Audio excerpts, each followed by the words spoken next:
Ketegangan antara Rusia dengan sekutu Amerika Serikat memanas setelah sebuah drone menyerang pusat pengujian senjata milik Moskow.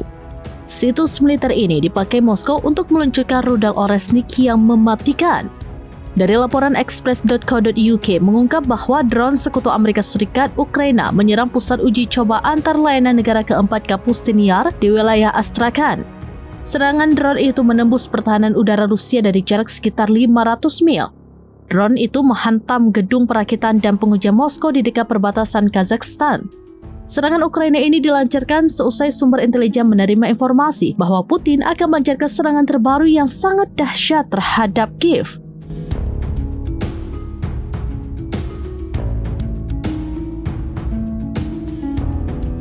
Rusia juga dilaporkan akan menggunakan senjata super rudal Oresnik berkecepatan 8.000 mph dengan hulu ledak nuklir.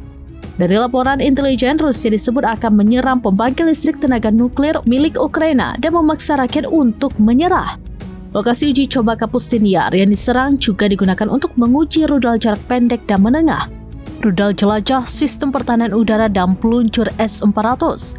Ini adalah lokasi uji coba roket militer Rusia yang sangat besar dan sangat rahasia, serta bekas pangkalan peluncuran antariksa yang terkubur di stepa semi kering.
Download Tribun X sekarang, menghadirkan lokal menjadi Indonesia.